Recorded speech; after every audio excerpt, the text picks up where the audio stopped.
오순절을 하면 우리 그리스도인들에게 가장 그리움이 마음에 사무치게 하는 그런 단어 가운데 하나입니다. 그렇죠?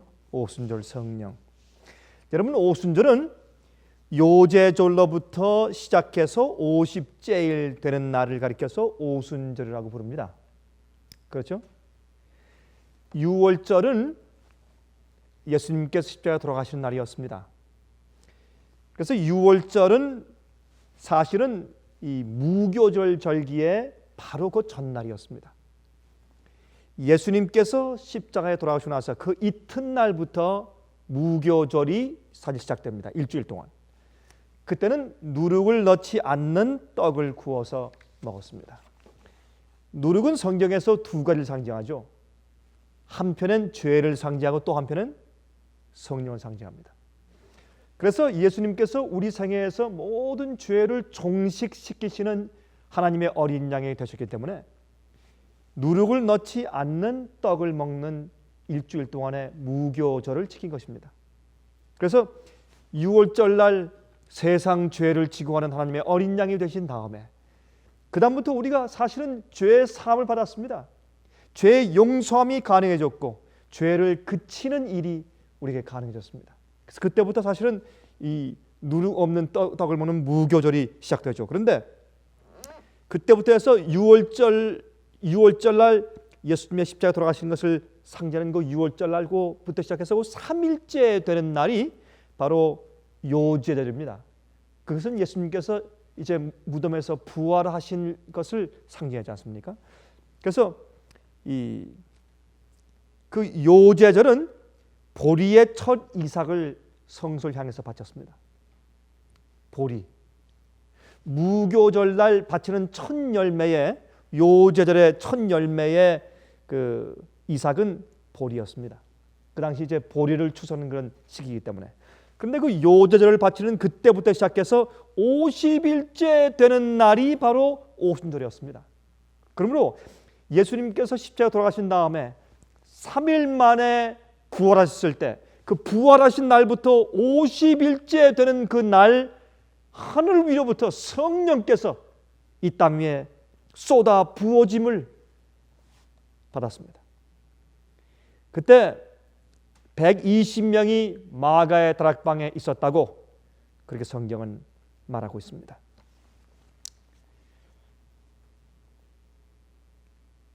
예수님께서 이 땅에 계실 때 40일 동안 그러니까 부활하고 승천하신 다음에 사실은 그 열흘 동안 있었죠. 근데 예수님께서 부활하신 다음에 잠깐 올라갔다가 다시 내려오셔서 40일 동안 이제 당신의 제자들과 함께 시간을 보내시고 성경을 가르치시고 메시아가 이 땅에 오셔서 무슨 일을 하시고 돌아가셔야 할지에 대해서 잘 성경적으로 가르치신 다음에 40일 동안 지내시고 다시 이제 승천해서 올라가셨습니다.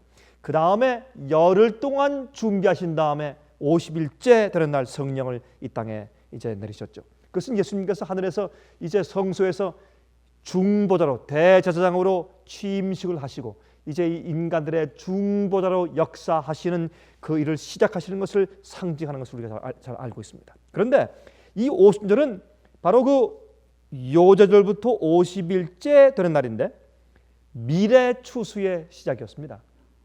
그때는 이제 밀을 추수하는 이제 그 시기였습니다. 이제 요제절 때는 보리 추수고 오순절 때는 밀의 추수였습니다.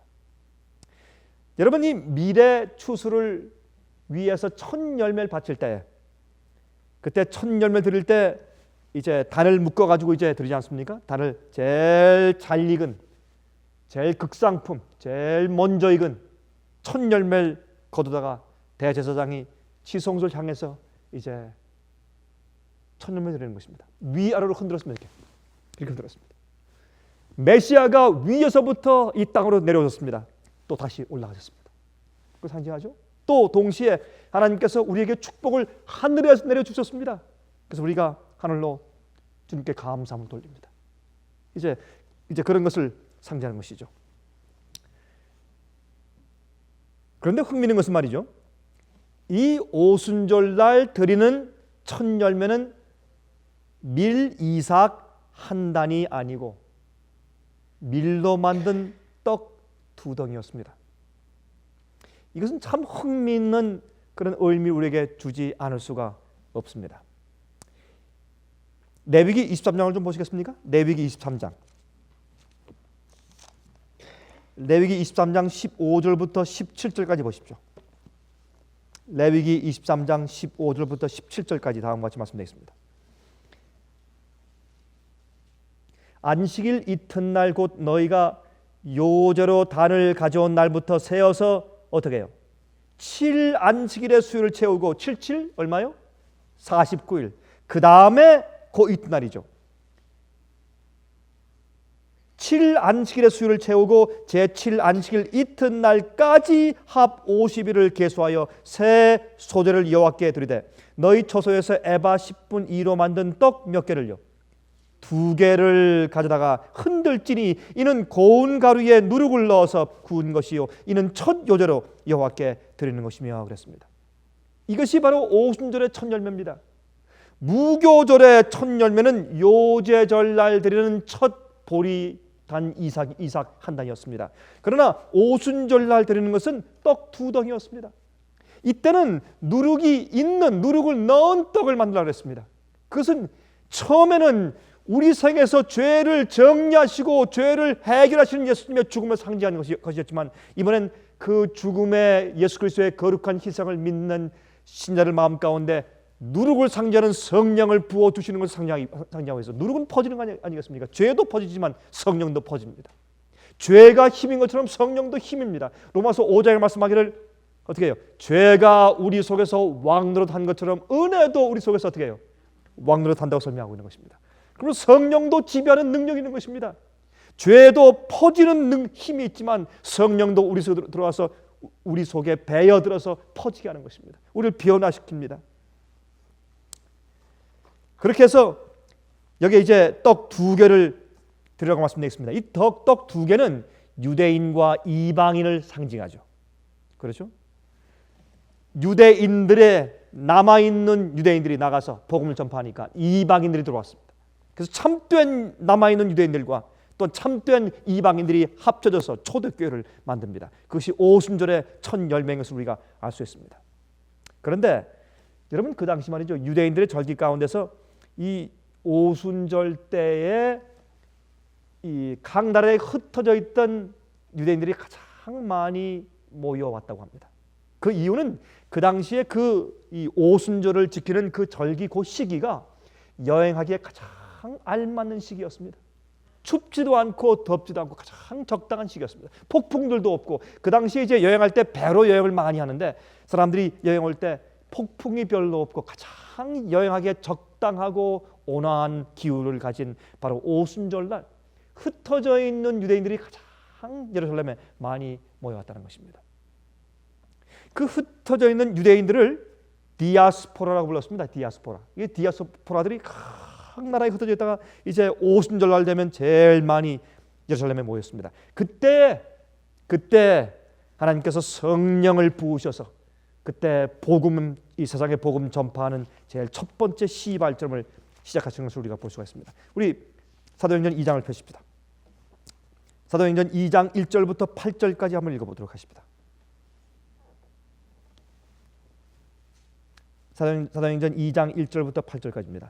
오순절 날이 이미 이름에 저희가 다 같이 한 곳에 모였더니 호련히 하늘로부터 급하고 강한 바람 같은 소리가 있어 저희 앉은 온 집에 가득하며 불의 혀같이 갈라지는 것이 저에게 보여 각 사람 위에 임하여 있더니 저희가 다 성령의 충만함을 받고 성령이 말하게 하심을 따라 다른 방언으로 말하기를 시작하리라 그랬습니다. 그때 경건한 유대인이 천하 각국으로부터 와서 예루살렘에 우거하더니 이 소리가 나매 큰 무리가 모여 각각 자기의 방언으로 제자들의 말하는 것을 듣고 소동하여 다 놀라 기이 여겨 이르되 보라 이 말하는 사람이 다 갈릴리 사람이 아니냐 우리 각 사람의 난 곧 방언으로 듣게 되는 것이 어찌미뇨 그랬습니다. 그 뒤에 계속 몇 절 더 읽어보십시다. 우리는 바데인과 메데인과 엘람인과 또 메소포타미아와 유대와 갑바도기아, 본도와 아시아, 부르기아와 밤빌리아, 애굽과 및 구레네에 가까운 리비아 여러 지방에 사는 사람들과 로마로부터 온 나그네 곧 유대인과 유대교에 들어온 사람들과 그레데인과 아라비아인들이라. 우리가 다 우리의 각 방언으로 하나님의 큰 일을 말함을 듣는도다 하고 다 놀라며 의혹하여 서로 가로되 이 어찐 일이냐 하며 또 어떤 이들은 조롱하여 그러되 저희가 새 술이 취하였다 하더라 그랬습니다. 참 놀라운 사건이 아닐 수가 없습니다. 여러분, 근데 여기 우리 한 가지 알 것은 이곳에 모이는 사람들이 다 같은 곳에 한 곳에 모였는데 여기에 다 같이 한 곳에 모였다 하는 이 말씀 앞에 한 마음을 가지고 한 곳에 모였다라고 말을 해야 합니다. 우리가 그 말씀을 1장에서 읽었지 않습니까? 다시 보십시다. 1장 14절. 여자들과 예수의 모친 마리아와 예수의 아우들로 더불어 마음을 같이하여 전혀 기도에 힘쓰니라. 마음을 하나로 같이하여서 그들이 함께 모였습니다. 다시 말해서 같은 회개의 경험, 서로 같이 서로 죄를 고하고 서로 연합한 같은 경험, 같은 마음, 같은 죄에 대한 고백의 심정, 같이 겸손해진 마음, 같이 온유해진 마음, 또 같이 같은 진리를 이해한 마음, 예수님을 같이 이해하고 같이 바라본 심정, 같이 주님께 과거에 내가 왜 이렇게 못했을까 하는 후회하는 같은 심정을 가지고 같이 주님을 향해서 진리와 예언을 이해한 같은 마음을 가지고 또 같이 십자가를 보고 십자가를 통해서 마음이 깨어진 사람들, 이런 같은 마음을 가진 사람들이 한 곳에 모인 것입니다. 그러니까 성령이 임했지. 같은 곳에 아무리 사람들이 많이 모이고 자주 모여도 무슨 성령이 있겠습니까, 여러분? 같은 한 마음을 가지고 한 진리를 이해하고 같은 경험을 가지고 모였기 때문에 거기 성령이 있었습니다. 오늘날 오순절 성령 같은 그런 뜨거운 경험이, 그런 놀라운 복음 전도의 사업을 끝마칠 수 있는 그런 엄청난 능력이 교회에 없는 이유는 사람들이 그저 모여있기 때문에 그래요. 그저 모여만 있습니다. 같은 한 마음을 가지고 모여있지를 못한 것입니다. 같은 한 마음을 가지고 한 진리의 경험을 가지고 같은 품성을 가지고 모여있지 못해서 그렇습니다. 모여있긴 한데 생각이 다 각자고 이해하는 진리가 각자고 가진 성품들이 각각 다 다르고 그렇습니다. 그래서 주의 성령께서 이렇게 큰 능력으로 임할 수가 없습니다. 여러분, 제일 처음에 복음의 씨앗을 뿌릴 때 이렇게 큰 성령의 역사가 있었습니다. 이러한 그 복음이 이 오랜 기간 통해서 자랐습니다. 열매 맺었습니다. 이제 그 열매를 따기 위해서 그 사장 역사의 맨 마지막 때에 주님께서 또 큰 성령의 역사를 한번 교회에 베푸실 것입니다. 어떤 자들에게 한 마음을 가지고 한 회개 경험을 가지고 한 진리를 가지고 같은 마음과 같은 예수의 마음을 가지고 한 곳에 모인 사람들에게, 꼭 어떤 지역적인 것보다 하나님의 참된 남은 교회의 일원이 된 사람들, 그 사람들에게 성령이 임할 것입니다. 여러분, 저는 이 세상 도처를 다니면서 정말 성령을 받을 만하게 준비되어가는 알곡들을 많이 보았습니다. 전 그래서 제 마음 가운데 소망이 있습니다. 이 세상이 아무리 어두워져가는 것처럼 보이지만 각 곳에 주님께서 당신의 마지막 성령을 베풀어서 늦음을 통해서 복음 사업을 마지막 시대에 마칠 수 있는 주의 백성들을 준비하고 있는 것을 저는 제 눈으로 보고 다닙니다. 그런 사람들이 있습니다. 틀림없이 있습니다. 여기에 급하고 강한 바람 같은 소리가 있어서 그 집안을 채웠다 했습니다. 왜 이런 말씀이 기록되어 있을까요? 왜 그런 사건이 생겼을까요? 아니, 성령만 조용히 좀 임하면 안 됩니까? 왜 바람 소리 같이 그냥 급한 바람 소리가 들렸습니다.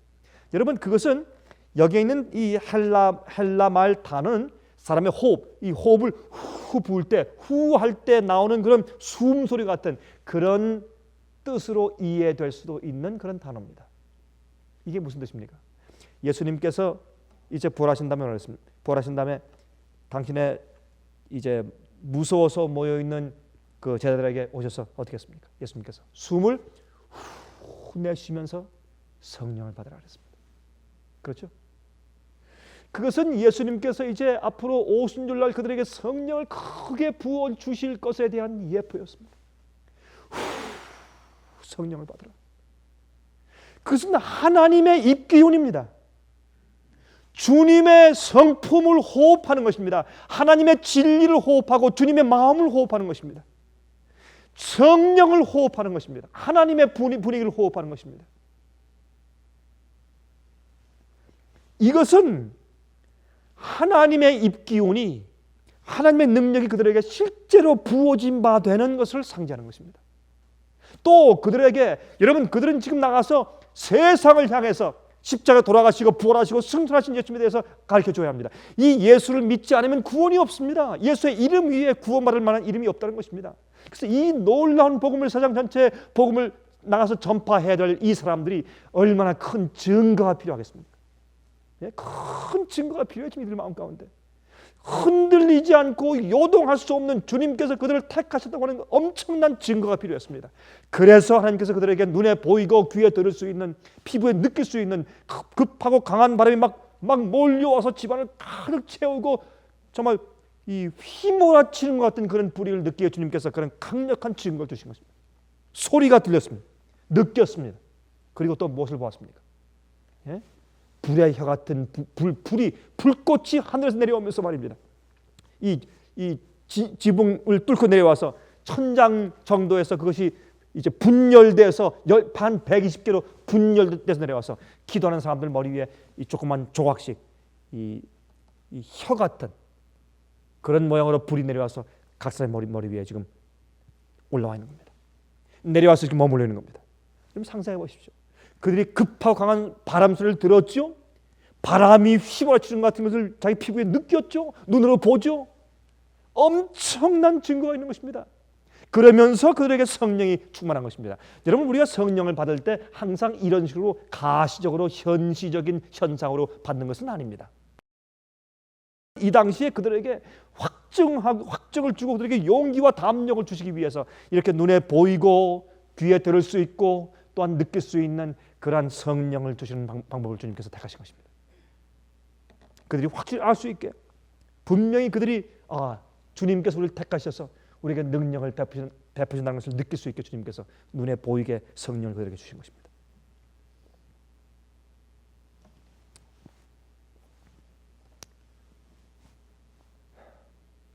왜 하필이면 혀 같은 불일까요? 불의 혀 같은 모양으로. 여러분, 저는 이것을 생각할 때 우리가 앞으로 받을 느지미 성령 때도 아마 우리가 세상을 향해서 마지막 복음 사업을 끝마치고 추수하고 준비된 열매를 따내오고 바벨론에서 나오라고 큰 소리 외침을 하고 이렇게 하기 위한 우리가 필요한 어떤 일의 표상으로 성령이 임할지도 모르겠습니다. 세상 도처에 모여있는 참 주의 백성들을 위해 성령께서 임하실 늦은비가 임할 때 그들이 정말 이 사람들처럼 마가의 다락방에서 한 것처럼 그들이 무릎 꿇고 간절히 기도하고 서로의 죄를 고백하고 서로의 부족함을 고백하고 서로의 잘못을 이야기하고 완전히 낮추어지고 한 사람도 누구를 주장하려고 하지 않고 한 사람도 권위를 행사하려고 하지 않고 한 사람도 자기가 제일 으뜸으로 군림하려는 정신이 없이 정말 예수님의 섬기는 정신, 온유함, 그 겸비함, 서로 봉사하고 나눠 주려는 정신, 내 것을 더 이상 내 것으로 하지 않는 그런 정신, 정말 회개한 정신, 정말 굴복한 정신, 정말 깨어진 마음, 그런 마음으로 모여서 기도할 때 늦은 비가 임할 것입니다. 그 임할 때 오순절 성령 때 그들에게 필요한 능력은 방언의 능력이었어요. 앞으로 우리가 어떤 능력이 필요하겠습니까, 여러분? 어떤 담력이 필요하고 어떤 성령의 능력으로 어떻게 나가서 무슨 말씀을 어떻게 전해야 마지막 복음사업이 끝나겠습니까? 바로 그 일을 하기 위한 그 능력의 표상으로 우리에게 임할 것입니다. 늦으면 성령도 어떤 모양일지 우리가 몰라요. 우리 그때 가서 좀 보십시다.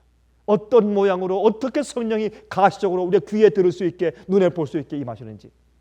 그래서 적은 무리들에게 주님께서 세상을 향해서 온 세상을 향해서 옛날 이 당시에 오순절날 성령 역사보다 더 큰 역사를 이루셔야 하기 때문에 우리 마음 가운데 확증을 주고 능력을 주고 담대함을 주기 위해서 분명히 하나님께서 우리에게 역사하셔서 우리를 인치시고 나가서 이제 이 일을 하라고 주님께서 분부하시는 것을 분명히 보고 듣고 들을 수 있게 주님께서 성령을 우리에게 베푸실 것입니다.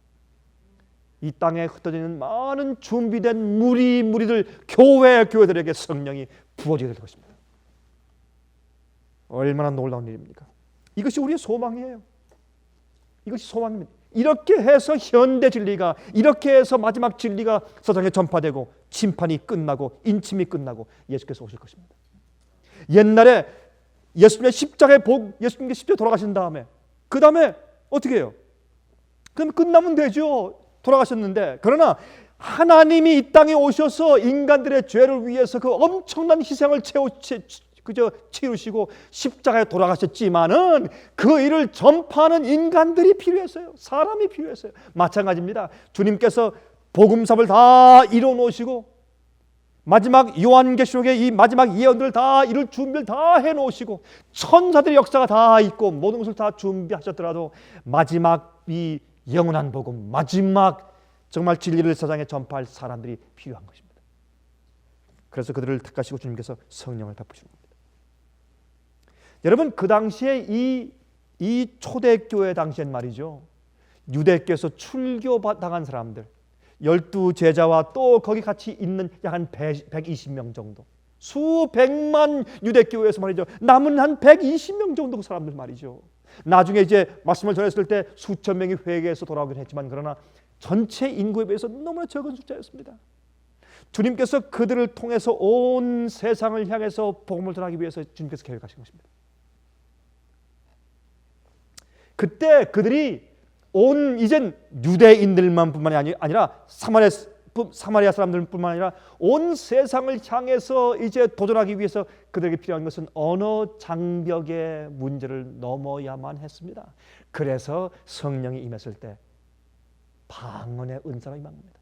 방언의 은사. 그들이 성령의 충만함을 받고 방언하기를 시작했다고 했습니다. 우리 읽어보십시다. 이거 보니까 우리 8절에 우리가 우리 각 사람의 난 곳 방언으로 듣게 되는 것이 어찌미뇨 그랬어요. 여러분, 이 방언은 사실은 그들이 다른 나라 말로 한 것보다 그 여러 나라에서 온 디아스포라, 흩어져 있다가 오순절 절기 지키기 위해서 모여온 유대인들이 자기들이 살고 있고 이민 가서 배운 그 나라 언어로 알아들은 것입니다. 그것이 방언이었습니다. 물론 그 다음에 그 나라 말로 말할 수 있고 또 들을 수 있는 능력이 임했겠지만, 그러나 여기 있는 말씀을 보아서는 각 사람들이 여기 벌써 수십 개 국가에서 왔습니다. 그 사람들이 그 지역에서 와서 자기들이 그 지역에서 살면서 거기서 낳고 자라면서 살면서 이민가 살던 그 지역에 익숙한 그들의 언어로 알아들었다는 것을 우리가 성경에서 읽을 수가 있습니다. 자, 사도행전 10장 보십시다. 사도행전 10장 46절. 사도행전 10장 46절 가운데 이렇게 말씀했습니다. 45절부터요. 베드로와 함께 온 할례받은 신자들이 이방인들에게도 성령 부어주심을 인하여 놀라니 이는 방언을 말하며 하나님 높임을 들으리라 했습니다. 여기에 이제 고넬료와 또한 거기 있는 권속들이 이렇게 성령을 받고 나서 그들도 방언하는 것을 베드로가 보았고 같이 간 유대인들이 보았습니다. 깜짝 놀랐습니다. 자, 11장 보세요. 11장 15절. 이것을 지금 베드로가 예루살렘에 가서 보고하면서 이렇게 말했어요. 내가 말을 시작할 때 성령이 저에게 임하시기를 처음 우리에게 하신 것과 같이 하느니라. 처음 우리에게 하신 것과 같이. 언제요? 언제를 말합니까? 이것은 오순절날 그들이 성령 받을 때처럼 한단 말입니다. 다시 말해서 그들이 지금까지 어떻게 서로 다른 나라 말을 했습니다. 그렇죠? 여기 고넬료는 로마의 백부장이었습니다. 아마 라틴 말을 했을지 모릅니다. 또 다른 나라 언어를 했을지 모릅니다. 그 본속들은 하속들은 흑인들이기 때문에 또 어디에 저기 리비아나 구레네나 아니면 에티오피아나 다른 데서 이제 살다가 온 그런 종들로서 그런 사람들로서 다른 나라 언어를 했을 가능성이 참 많습니다. 그러나 갑자기 통역이 필요 없습니다. 갑자기 베드로가 그 당시에 이제 아마 이 공통적으로 얘기했던 그런 이제 잘 통하는 헬라 말을 했을 가능성도 있고 아니면 베드로는 잘 알고 있는 히브리 말로 그렇게 말했을 가능성도 있습니다. 그러나 여기에 이제 더 이상 통역이 필요치 않게 그들이 성령을 받자 갑자기 통역이 필요 없어요. 그래서 그들이 오순절날 처음에 성령을 받을 때처럼 했다고 이제 바울이 설명하는 것을, 아니 베드로가 설명하는 것을 여기서 볼 수가 있다고 말합니다. 그런데 여러분 우리가 잠깐만 좀 짚고 지나가겠습니다. 요즘에 오늘날 이 교회에 이 방언 문제가 참 보통 심각한 문제가 아닙니다. 그렇죠? 방언의 문제. 옛날에 이 방언하는 일들은 오순절 교회에서만 성행하더니 이젠 침례교, 감리교, 장로교, 뭐 성결교회 할 것 없이 교회란 개신교회 몽땅 전부 다 퍼져 있는 모습을 보게 됩니다. 처음에는 개신교에서 방언할 때 좀 이상하게 보았습니다. 그러나 이제는 아주 너무나 이제 퍼져 있고 너무나 인기가 있고 방언하는 것은 마치 성령을 받아서 능력을 받은 것처럼 인정된 지가 꽤 오래되었습니다. 이것은 진짜 방언이 아닌 것을 알 수 있습니다. 여러분 사도행전 2장과 10장과 11장의 말씀만 읽어보아도 실제로 있는 방언은 그런 것이 아닌 것을 알 수 있습니다. 알아들 수 없는 이상한 어떤 언어가 아닌 이상한 소리 지르는 것들은 방언이 아닌 것을 우리가 알 수 있습니다. 여러분 사도행전 12장과 14장을 보면 이 방언에 대해서 설명을 쭉 해놓으셨는데 거기에 보면 이런 말씀되어 있습니다. 잠깐 좀 찾아서 보십시다. 고린도전서 14장 이런 말씀이 있습니다.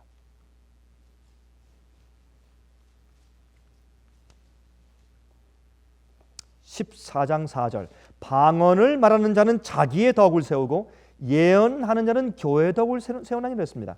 자, 그 다음에 보십시오. 22절 같은 맥락입니다. 그러므로 방언은 믿는 자들을 위하지 않고 믿지 아니하는 자들을 위한 표적이나 예언은 믿지 아니하는 자들을 위하지 않고 믿는 자들을 위함이니. 그러므로 방언은 믿지 않는 자들에게 복음이나 진리를 가르치기 위한 능력으로 나타나는 성령의 은사인 것을 우리가 볼 수 있습니다. 그렇죠?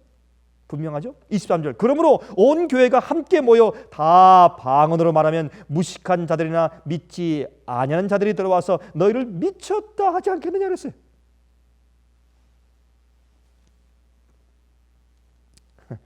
여기 참 우리가 할 말이 많지만은 18절 보세요. 18절 내가 너희 모든 사람보다 방언을 더 말함으로 이 말씀 지금 누가 하는 것입니까? 누가 지금 이 말씀을 썼습니까? 사도 바울이 말하기를 나는 너희 모든 사람보다 방언을 더 말함으로 나는 더 여러 가지 방언을 말한다. 다시 말해서 무슨 뜻일까요? 나는 너희보다 더 많은 외국어를 말할 수 있다. 그런 말 아니겠습니까? 내가 너희 모든 사람보다 방언을 더 말함으로 하나님께 감사하노라 그랬습니다. 자, 8절 9절 보십시다. 만일 나팔이 분명치 못한 소리를 내면 누가 전쟁을 예비하리요? 이와 같이 너희도 혀로서 알아듣기 쉬운 말을 하지 아니하면 그 말하는 것을 어찌 알리요? 이는 허공에 다 말하는 것이라 그랬습니다. 여러분 방언은 말이죠. 이상한 소리가 입에서 자기도 알지 못하는 소리가 튀어나오는 것을 참 방언이라고 요즘들 말합니다. 그러나 여러분 그렇게 방언을 말하고 나면 속이 시원하다 그래요. 심리적으로 그럴 수 있습니다. 하지만 우리가 한 가지 알 것은 방언은 하나님께 기도할 때에 말하는 것으로서 우리가 소리를 지르거나 우리가 알지 못하는 어떤 언어를 한다고 해서 우리 영혼의 비밀스러운 것을 주님께 더 잘 전달할 수 있는 것도 아니에요. 그렇게 한다고 해서 주님께서 더 잘 알아들으시는 것도 아닙니다.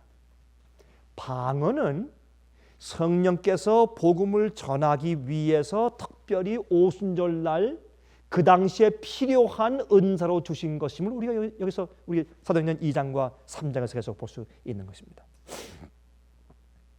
여러분, 앞으로 이 세상 마지막에 복음의 열매를 추수하기 위해서 늦음이 성령이 임하실 때에도 어떠한 방식으로 임할까요?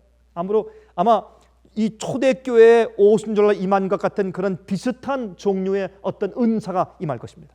우리가 이 마지막 시대 복음을 전하고 진리 사업을 끝마칠 때, 그때 우리에게 필요한 어떤 모종의 어떤 능력을 우리에게 확증시켜주는 방법으로 우리에게 임할 것이라고 제가 믿습니다. 우리에게 확신시키고 또 인치고 심판하는 일에 꼭 필요한 그 능력을 주심으로 임하실 것입니다. 여러분, 복음 전하는 것은요, 두 가지 양면이 있습니다. 여러분, 코인에도 양면이 있지 않습니까? 한 가지는 복음을 전해서 그 사람 마음 가운데 역사해서 그 사람을 확신시키고 회개시키고 구원하는 것입니다. 두 번째, 진리를 전파하는 것은 심판입니다. 그렇죠? 진리를 전파했을 때 그 사람이 그 진리를 받으면 구원이고 거절하면 멸망입니다. 그러므로 진리와 빛에 대한 그 자신의 반응에 따라서 그 사람은 자기 스스로 자기 마음을 완악하게 하든지 아니면 부드럽게 하는 것입니다. 그러므로 진리를 전하는 것은 구원의 역사도 있지만 동시에 또 심판의 역사가 동시에 같이 있는 것을 우리가 알게 됩니다. 그러므로 하나님께서 늦음이 성령을, 여러분, 늦음이 성령을 하는 것은 가장 밝은 빛인데, 지금까지 인류의 역사 6천년 역사 가운데서 그처럼 밝고 강력한 그런 진리의 호소, 그렇게 강력한 성령 역사가 과거에 있은 적이 없었을 것입니다. 그렇게 강력한 성령 역사가 임할 것이기 때문에 그 역사를 만난 다음에 그 역사를 부인하면 더 이상 더 큰 그 사람 마음을 부드럽게 하고 감동할 더 큰 역사가 더 이상 없습니다.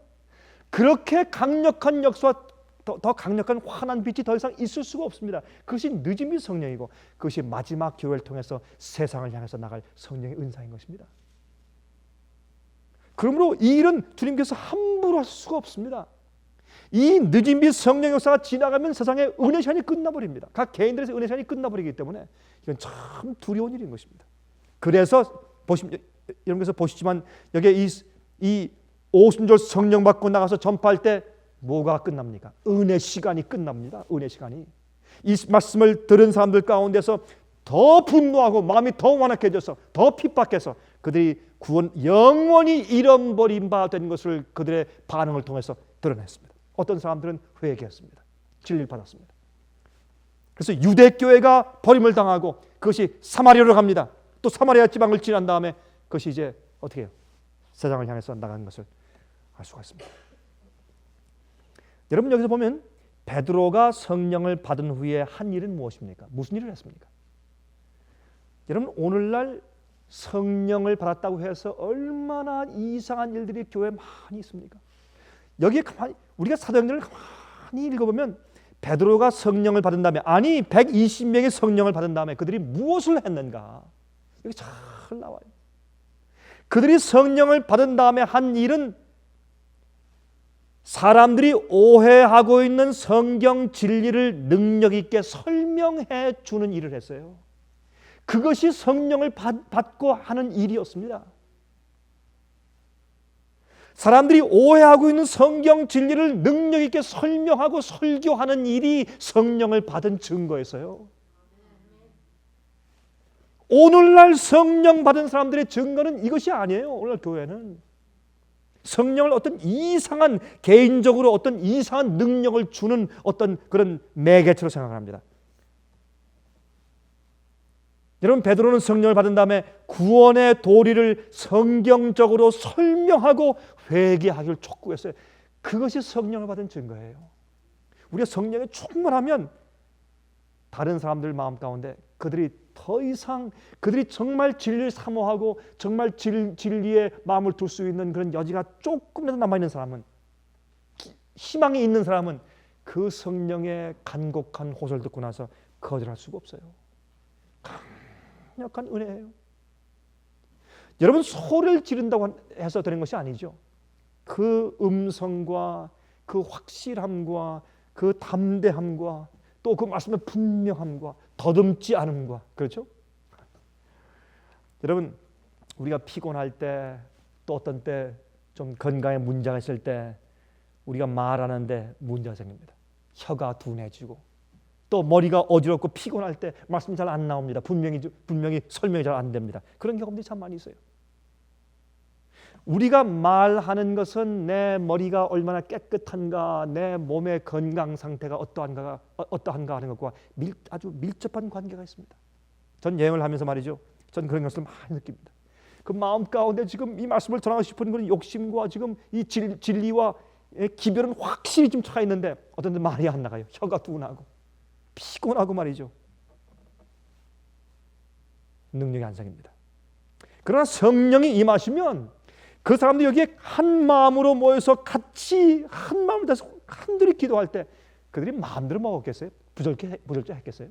깨끗한 음식을 먹고 깨끗한 것을 마시고, 아니면 그 음식을 해서 위장이 비었기 때문에 머리가 깨끗하고 가장 깨끗한 육신과 마음으로 정결케 준비되었을 때, 성령이 그들 마음 가운데 임재했을 때, 그들의 두뇌와 그들의 마음과 영혼이 하나로 준비되었을 때, 그들의 회개한 깨끗한 마음과 또 주님을 향한 헌신이 하나로 다 이제 때, 그들이 할 수 있는 두뇌의 기능 가운데 가장 깨끗한 기능이 발휘되는 것입니다. 그 성령 역사를 통해서. 그래서 말이 가장 분명하게 나오는 것입니다. 가장 논리적이고 가장 합리적이고 가장 그들을 어떻게 설복시킬 수 있는, 가장 설득시킬 수 있는 가장 큰 능력으로 나오게 돼 있어요. 야, 내가 이렇게 말을 잘하는가? 자기가 말하면서도 그 말씀에 설득하는 능력에 자기 자신이 감탄할 수 있는 능력으로 임하게 되는 것입니다.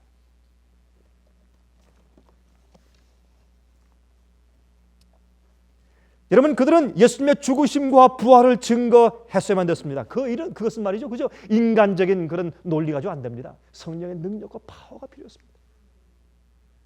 같은 말을 해도 우리 중심에서 나오는 말, 그것만 가지고도 안 돼요. 내가 느꼈습니다, 눈물만 가지고도 안 돼요. 성령의 능력이 함께해야 돼요. 그건 우리가 설명할 수 없어요. 그것은 하나님의 신비한 것이기 때문에 우리가 설명할 수가 없어요. 하나님의 성령, 하나님의 마음은 성령 이외에 아실 수 있는 분이 없습니다. 그렇죠? 우리를 아는 것은 누구예요? 나를 아는 것은 내 마음만 나를 압니다. 하나님을 아는 분은 성령밖에 없어요.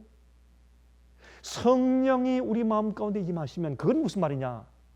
우리의 두뇌 세포와 나의 이해와 나의 합리성과 나의 논리와 나의 영혼의 모든 것이 하나님의 제단 위에 깨끗이 전부 다 받쳐졌어요.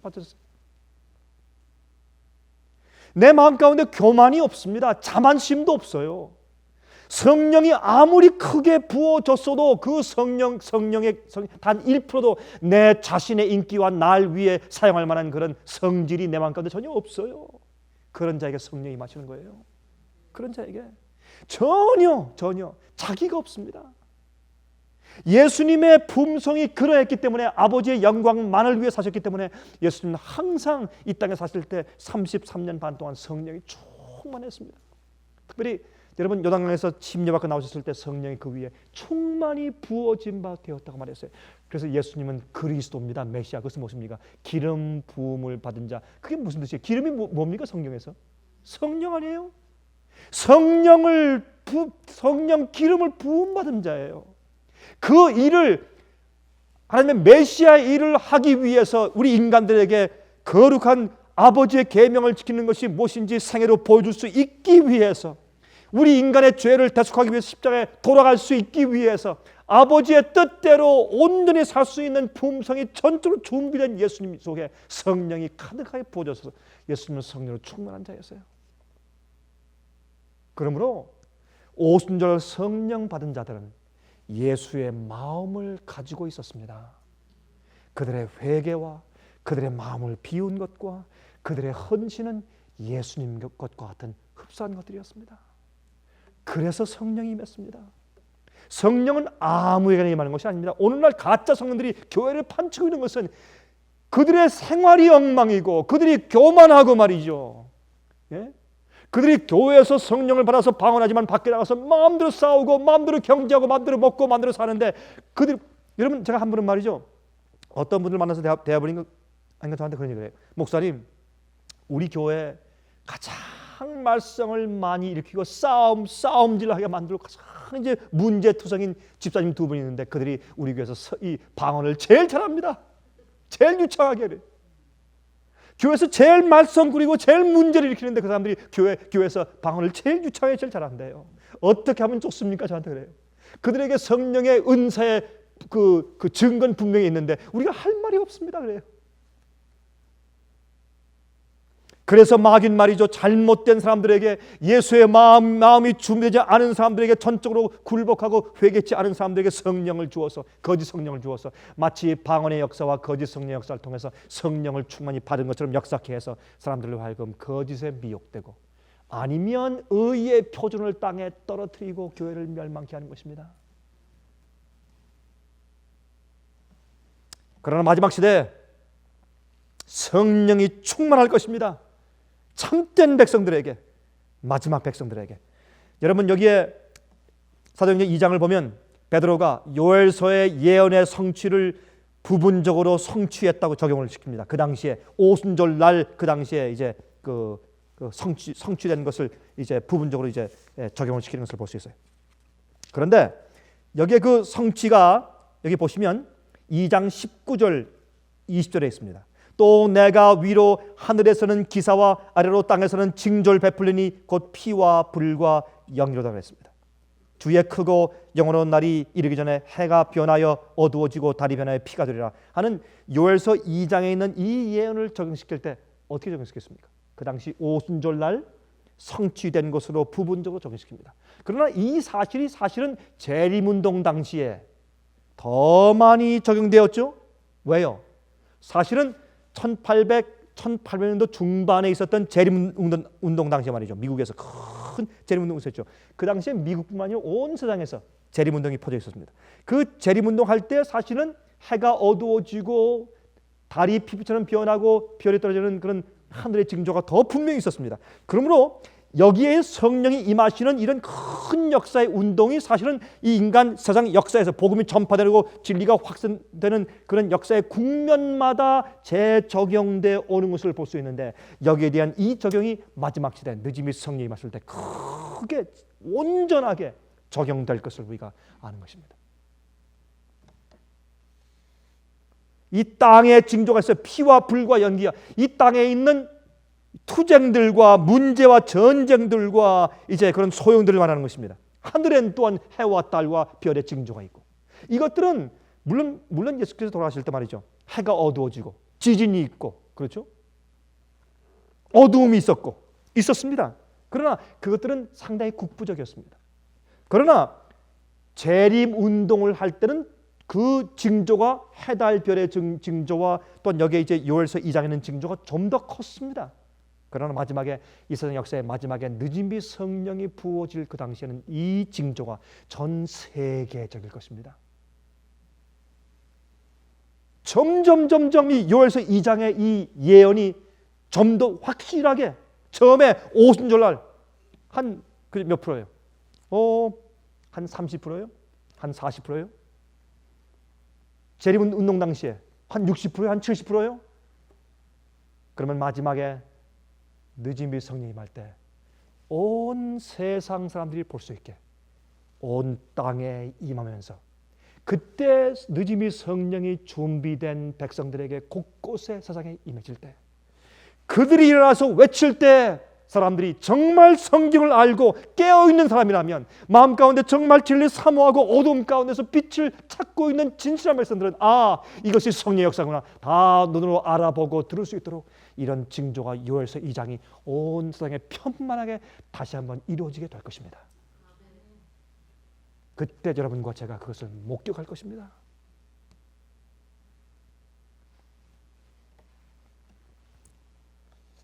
여러분, 이런 일이 있었을 때 교인 숫자가 증가합니다. 베드로가 전파했을 때 하루에 3,000명이 회개합니다. 그들이 왜요? 몰랐습니다. 교회 지도자들의 가르침을 잘못 받아서 미혹당했어요. 마찬가지입니다. 마지막 시대도 오늘날 교회에서 잘못 가르침 받은 사람들이 참 진리로 돌아올 것입니다.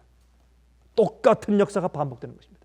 그래서 교회 숫자가 증가할 것입니다. 어떻게 해요? 진리를 믿는 참된 교회인들의 숫자가 증가할 것입니다. 이건 교파를 말하는 것이 아닙니다. 참된 주님의 교회를 말하는 것입니다. 그 당시에 잘못된 가르침에서 깨어나와서 우리가 잘못했습니다. 우리가 몰라서 그 예수 메시아를 우리가 십자가에 못 박아 죽였군요 하고 그들이 가슴을 찢으면서 회개했습니다. 마찬가지입니다. 앞으로도 진리를 알아보지 못하고 오히려 진리를 이단이라고 이야기하면서 핍박했던 자들이 그들이 가슴을 찢으며 그들이 회개하면서 우리가 몰랐습니다 라고 회개하면서 진리로 나오는 많은 사람들이 있게 될 것입니다. 그 당시 그들이 또 무엇을 할 것입니까? 유무상통할 것을 성경이 말합니다. 그들은 더 이상 자기 것을 자기 것이라고 하지 않습니다. 왜 그렇습니까? 이제 성령의 경험을 했습니다. 참되게 성령의 경험을 한 사람들은 이기심이 없습니다. 자기 옆에 불쌍한 사람이 있는데 자기 것을 움켜쥐고 있지 않습니다. 성령이 임하면 자기의 생애와 자기의 마음과 자기의 지식과 자기의 말과 자기의 있는 지위와 자기의 재물과 모든 소유가 하나님 것입니다. 성령을 받으면 그게 성령을 받은 사람들의 특징이었습니다. 그들은 복음을 전했습니다. 예수를 높였습니다. 자기를 높이지 않았습니다. 오늘날 성령 받았다고 말하는 사람들과 얼마나 대조적인지 모릅니다. 여러분, 거짓 성령의 운동들의 특징을 보십시오. 여러분, 제가 읽지 못하겠지만 데살로니가 후서 2장을 보고 또한 요한계시록 13장을 보고 요한계시록 16장을 보면 거기 다 있지 않습니까? 어떻게 말씀되어 있습니까? 마지막 시대 거짓의 증거가 뭡니까? 마지막 시대 마귀의 역사의 증거를 어떻게 사도 바울과 요한은 표현했습니까? 예언 가운데서 표적과 기적과 이적으로, 표적과 기적과 이적으로 할 수만 있으면은 사람들을, 믿는 자들을, 택한 자까지 미혹해 할 것이라고 말했습니다. 그러므로 이 마지막 시대는 말이죠, 마귀는 항상 과거에 해온 것을 다시 반복해서 미혹합니다. 주님께서 그것을 아시기 때문에 옛날에 해온 것을 마귀가 반복해서 꾸며서 거짓 기적을 행할 때 주님께서는 그걸 안 하십니다. 왜? 마귀가 지금 하고 있으니까. 그렇죠? 마귀는 과거에 오순절날 행한 그것을 그대로 판에 박아서 복사품을 가지고 거짓 증거를 하고 있습니다. 그래서 마지막 시대에 오히려 표적과 기적과 이적을 먼저 내세우면서 성령 받았다고 하는 것은 사실은 거짓일 가능성이 거의 다 합니다. 우리가 알 수가 있습니다. 성령은 이른비와 늦음을 말하고 있습니다. 호세아서 6장에 말하고 있습니다. 요엘서 2장에 있습니다. 요엘서 3장에 있습니다. 야고보 5장과 5장 7절 8절에 있습니다. 우리 그 말씀만 좀 보십시다. 야고보서 5장 7절과 8절을 보십시다. 이렇게 말씀되어 있습니다. 그러므로 형제들아, 주의 강림하시기까지 길이 참으라. 보라, 농부가 땅에서 나는 귀한 열매를 바라고 길이 참아 이른비와 또 무엇을요? 늦은 비를 기다리라니 그랬습니다. 너희도 길이 참고 마음을 굳게 하라. 주의 강림이 가까우니라. 여러분, 여기에 야고보서 5장은요, 예수께서 오시는 마지막 때에 대해서 예언하고 설명한 것이 야고보 5장입니다. 특별히 야고보를 통해서 하나님께서 마지막 시대에 대해서 여기 말씀을 하셨어요. 여기 말씀하시기를 우리가 뭘 기다립니까? 농부가 이른 비를 기다리고 늦은 비를 기다립니다. 씨를 파종해서 싹이 나게 할 때 이른 비를 기다립니다. 농부가. 그래서 이른 비가 복음의 씨를 파종하고 씨앗을 내서 자라게 하기 위한 첫 번째 단계, 오순절날 이른 비 성령이 내려온 겁니다. 그래서 이 싹 틔우는 이 복음의 씨가 온 땅에 다 퍼졌습니다. 마지막 시대에 열매 맺을 때 가서 농부들은 늦은 비를 기다려야 합니다. 그런데 오늘날 교회에 늦은 비를 기다리는 농부들이 너무나 적습니다. 늦은 비를 사모하고 위해서 기도하는 사람들이 너무나 적습니다. 여기에 이 농부가 참으면서 길이 참아서 이른 비와 늦은 비를 기다린다고 했습니다. 너희도 그러므로 길이 참고 마음을 굳게 하라. 여러분, 성령이 없는 것처럼 보일 때, 성령이 임할 교회가 준비된 상태에 있지 않는 것처럼 보일 때, 그러나 그들이 인내로 기다리는 것입니다. 여러분, 이른비는 모든 진리로 인도하시는 성령의 역사입니다. 두 번째, 이른비는 진정한 회개와 굴복의 역사를 줍니다. 세 번째, 죄의 승리와 성품의 변화를 줍니다. 네 번째, 예수의 품성을 담기 위한 성장의 경험을 줍니다. 이것이 이른비의 경험이에요. 우리의 품성이 자라고 회개하고 죄를 승리하고 성품이 변하고 하는 모든 것은 이른비입니다. 그러나 나중에 이른비를 받은 다음에 자라면서 뜨거운 여름과 가뭄의 시기를 지나고 나서 견딘 식물과 나무들에게 무엇이 옵니까? 열매를 완전히 포장하기 위해서 마지막으로 늦은 비가 오는 것입니다. 늦은 비는 첫 번째, 인침을 받기 위해 준비됩니다. 두 번째, 마지막으로 복음사업을 마치기 위한 능력으로 주어지는 것입니다. 세 번째, 환난을 통과할 수 있는 준비를 갖추게 하기 위해서 늦은 비가 주어집니다. 네 번째, 거룩한 하나님 앞에 설 수 있도록 준비가 되는 것입니다. 마지막에 하나님의 그 거룩한 얼굴 앞에 설 수 있도록. 다섯 번째, 승천하기 위해서 준비가 되는 것입니다. 이게 늦은 비입니다. 이른 비는 싹이 처음 터서 싹이 되어서 나오기 위해서, 늦은 비는 열매가 익어서 상품화되어서 받쳐지기 위해서 늦은 비가 필요합니다.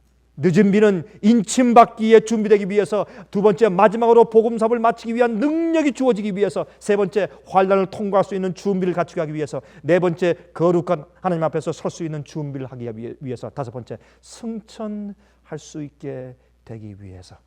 이 늦은 비가 여러분과 저희 마음 가운데 꼭 임하게 되기를 간절히 바랍니다.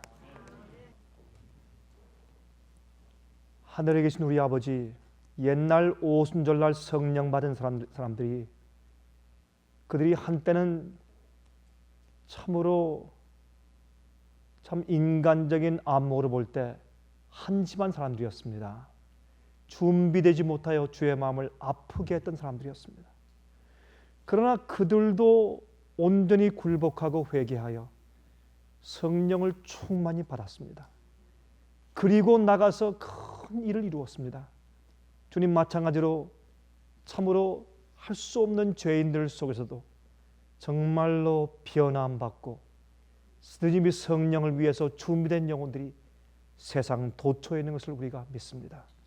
주님이시여, 우리도 연약하지만은 또한 부족하지만은 주님께서 옛날 120명을 참 다락방에서 성령 받도록 한 마음이 되어 모여 기도하게 하신 것처럼 저희도 그렇게 만들어 주실 것을 믿습니다. 저희를 불쌍히 여기시고 우리의 죄됨과 우리의 연약한 이러한 성질과 생애에서 이른비 성령의 경험으로 다 승리하고 박차고 일어나서 정말 주님께서 마지막에 쓸 수 있는 깨끗한 그릇들 될 수 있도록 도와주시옵소서. 주여, 우리도 주님의 능력과 은혜로 그렇게 될 수 있을 것을 믿습니다. 도와주시고 이러한 백성들 주님께서 많은 곳에 가지고 계신 것을 믿습니다. 그 마지막 남은 교회 일원 될 수 있게 저희를 준비시켜 주시고 깨끗게 해 주시옵소서. 살아계신 예수 그리스도의 귀하신 이름을 의지하여서 간절하게 기도합니다. 아멘.